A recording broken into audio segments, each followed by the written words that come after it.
I've done about 15 miles or so on this BSA A65 in the sum total of a couple of runs which I've filmed on video, and although it's running okay since a full rebuild, I've had an issue with it smoking, especially from the right hand exhaust, although there has been a degree of it from both actually.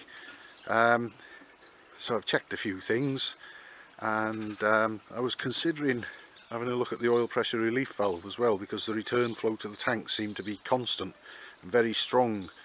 And someone on my YouTube channel made a comment, I think it was WD Hewson, that maybe I should take a look at the oil pressure relief valve, and that just sort of tipped the balance, and I thought, well, it only takes a few minutes, so why not? So I got it out of there, stripped it, and I had stripped it and cleaned it when I did the rebuild, but I thought, well, no harm in taking another look. So took it all to bits, made sure everything was clean, put it back together, and I started the engine up this morning, and admittedly it's been very cold overnight, but the oil flow to back to the oil tank seemed to be much gentler and a little more intermittent, so whether that points at anything. Also, I got clouds of steam rather than smoke out the exhaust this morning, again because it's been very cold and damp overnight. And I'm going to do a run shortly on it, which will probably amount to another 12 miles or so perhaps. And I thought I'd make this recording first, just sort of outlining what I'm going to do, so that when I come to do the ride we can just jump on, start up and go, do the ride, and then come back and have time to have a look at the exhausts and see what's what, rather than running out of time with me waffling before we go. So this little clip here, if all goes well, will be tacked on to a longer ride video which will follow it shortly. So there we are. I'm going to get myself ready to go shortly, and we'll see what happens. Well, here we are about to take another ride on this BSA A65. I've already made my sort of before speech in another clip that I'll join to this one, so let's get going. It's actually a nice day today, beautiful day for early November, much better than the last few days.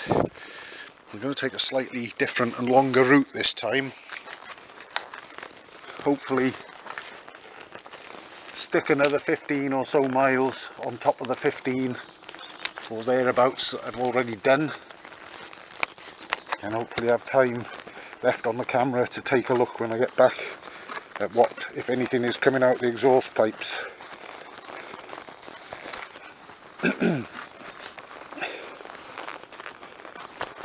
So this will be a first for my videos, the route we're going to take, or some of it.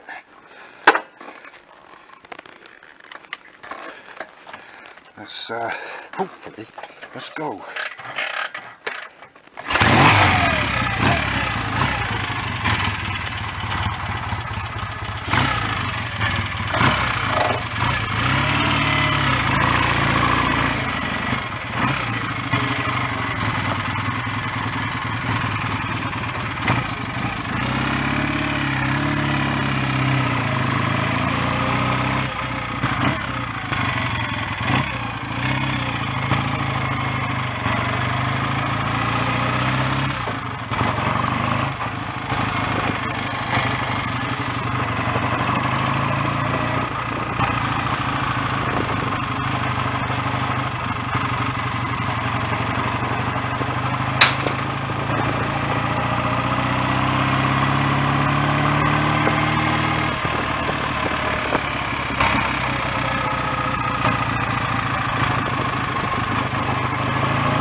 Sorry about that, folks. Looks like we're stuck behind this for a while.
I'll drop back, we can take a look at that view there if nothing else. Look at that, beautiful.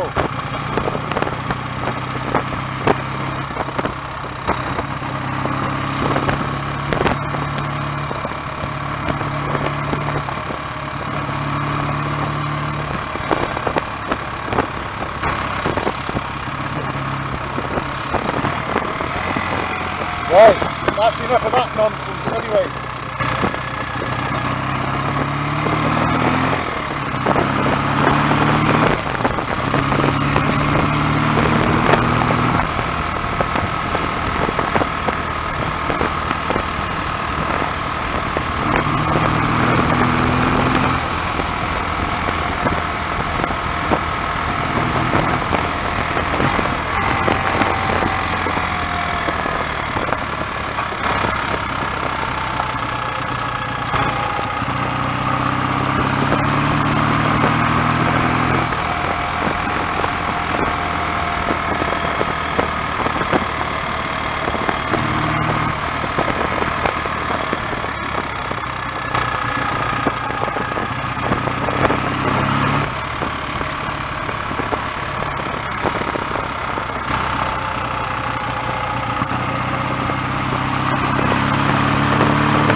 Well,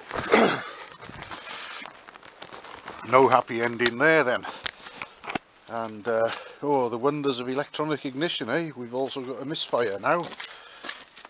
Let's see if I can start it again. The smoke is still there. I can see it in the mirror.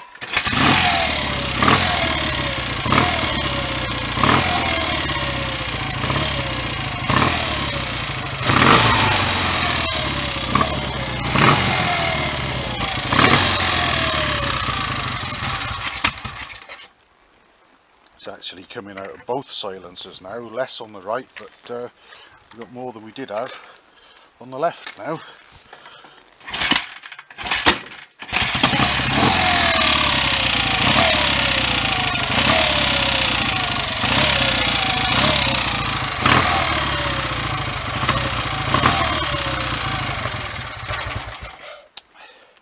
Well, I don't know. That's a total of about 30 miles I've done on this now. I'd like to say the jury's still out, but more and more I'm feeling like I'm going to have to take the top end of this engine off again. Complain bitterly about the piston rings that I got for it, and get another set of piston rings from somewhere else, I think, the way it's going. There's just so many crap parts around these days. It shouldn't be allowed. And I've also got to see what's causing that misfire now. You'd think with an electronic ignition stuff like that wouldn't happen. I had the lights on and I switched the lights off in case it was a charging problem, but that didn't really make any difference. At one point I gave it a big handful and it seemed to clear itself for a while. Then it came back even worse. I'm not really happy with this at all. Time to speak to the owner, I think, and see what we're going to do. Well, guess what I've been doing this afternoon with this BSA A65. I got to put my hands up. I'd never have expected this, and I never noticed anything untoward when I was reassembling the engine, and I always use piston ring compressors and they're very good quality and easy to use ones. But I somehow obviously managed to break the oil control ring on this right hand side when I put it together. I lifted the cylinder barrels and there was nothing obvious at first, and then this piston tilted over that way and I heard a little clink noise, and then I took a look and realised there was a section of oil ring missing. So I've just trawled the crankcase with a suitable magnet, nice little telescopic one there, and I fished this out, which I suppose, if there's one upside, at least the whole ring is there and spoken for. I've already got new rings ordered from another source, because I really suspected that perhaps the rings weren't up to it, because that's happened in the past. But I've got to say, it looks like that one's on me, so I won't be counting the hours spent stripping and reassembling a top end, or what the new second set of piston rings costs either. I'll just have to bite the bullet, and that will come out of my coffers. But all I can do now is prepare everything to go back together, wait for the postman to bring another new set of piston rings, put them in very carefully. Well, I was very careful before, or so I thought, but obviously something went wrong, and so just have to try again.